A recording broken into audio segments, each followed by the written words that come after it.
What is up? If you're playing Witchfire, you might be like I was when I first started playing, and you have some questions about basically everything, because there's a lot of stuff in this game, and unless you take the time to read everything or just play it a lot, you won't really figure it out. So I'm just going to quickly run through what stuff is, and hopefully it answers your questions. I will have to go into an actual expedition to show what some items do and things, but let's just hop in right from the start, from the hermitorium. This is the first thing you see when you come up here. So basically, if you focus on the flame, you can get the Echoes quest, which you pay 1,000 volatile Witchfire for.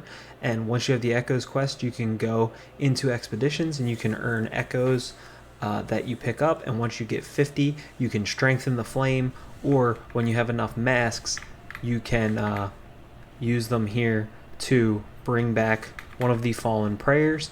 Once the prayers are back, you can activate it. You can see right here, now I have it retired. Now I can call Kane, and when you're in an expedition, you can use their unique ability. And of course, there are more that you can find if you get enough prayer echoes and their mask shards.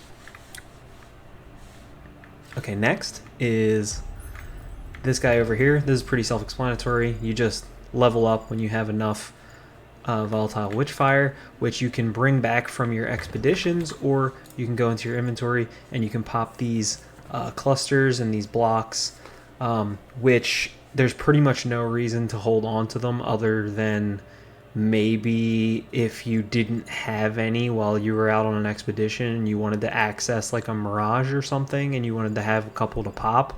So it might be worth it to keep some in your inventory for that. But other than that, you should pretty much just use them and level up as quickly as you possibly can.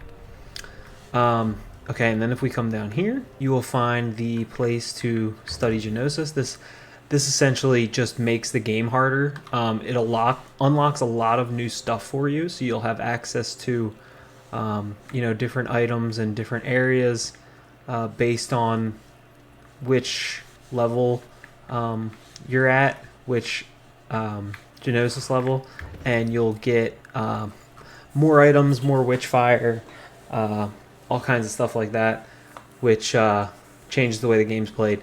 So you're going to want to pay attention to that. And then, of course, this is the collector. This is the guy that sells stuff. This is what you use your gold and your Witchfire for. You can buy all these items for them. Let's just run through what they are. So Angelica is used to create elixirs for healing. Supply chest keys unlocks chests throughout the world. Gold you use to buy things. You earn it from selling treasure, which you find treasures in the world as well, which are those little glowy red things that come up as like crosses or mirrors, things like that. Placebo pills fakes the ascension, tricking any witch into reorganizing her defenses. This basically just changes like the enemies that are on the battlefield, so it can like get you out of a weird spot and stuff like that. Witchfire guard literally just saves half the Witchfire, as it says. This marks chests and treasures on the mini map. Ammo, 4-leaf clover, lowers the calamity threat. So the calamity is when like a big ship comes or whatever. Basically when a big random boss spawns in the world and like all those enemies start pouring in after you, that's a calamity. And this basically just makes it easier. Euphoria of the Dying is fully recharges all spells. So if you used your spells, especially early on when your Witchfire level isn't high, if you use your spells, you can pop one of these and just instantly use them again, which obviously is good to like get you out of a weird spot or whatever. Witchfire cluster, of course, gives you Witchfire. This is for marking Angelica and mushrooms. So if you're really desperate for like healing elixirs, you can pop one of these. It'll make it easier to find the stuff that you need. Reactivates the entry portal. So when you enter an expedition, the entry portal closes pretty quickly. But if you use one of these, you can reopen it so you can get out if you're like desperate to leave. This boosts your stamina. This converts all your carried treasures to gold. So if you die in an expedition and you have treasures on you, they don't convert to gold until you get out. So if you die, then they don't convert, obviously, because you didn't get out. So the Philosopher's Stone makes it so they are instantly turned to gold. So you will have all that gold even if you die. So if you think you're like gonna die or you're going to fight a boss or something, but you don't want to lose all the treasures that you collected, you just use that. Broken Mirror provokes a calamity early and doubles its rewards. That does exactly what it sounds like. Bonus Witchfire for a limited time at the cost of weakened stamina. Strange Coin. The only place I think I've found to use this is after that one event in the last area where you kill all the enemies that spawn while the gate's closed, and then you give it to the dead guard. I don't know if there's any. There might be more uses for it in the future, but I don't know. And then same with this Ornate Key. There is a big door near the one spawn in the cave, which I will show you in that same area that this unlocks. And then the King's Bell lowers the bridge in that same area. So these are all for that one place. And as far as I know, that's all they do. Maybe there will be more to do with them in the future. I'm not positive, but as of right now, that's what all those items do. Okay, and then in my inventory, I have Healing Elixirs, Gold, King's Bell, we just saw, Prayer Echoes. Second Mysterium Incantation is used for leveling up your items. These are the Mask Shards that you use to awaken the prayers. Third Mysterium Incantation also for upgrades. Angelica, that is what it's, yeah. Ammo, Witchfire. All of these are just like lore type things. You just like read it and it's like, oh, cool. And then these prophecies are used for, I'll show you, these are the prophecies. You equip them right here on the side. You want to equip whichever ones sound good to you, but also do it strategically. Like I have ones in the beginning that make it so the next one reveals all three arcana, so that I know what I'm getting very early, so I can usually like get something good in the first few rows. But yeah, that's all that is, and you have to find the prophecies to be able to use them, obviously. And then in here we have this mirror, which is the workshop where you literally just put in research for whichever items you want or need.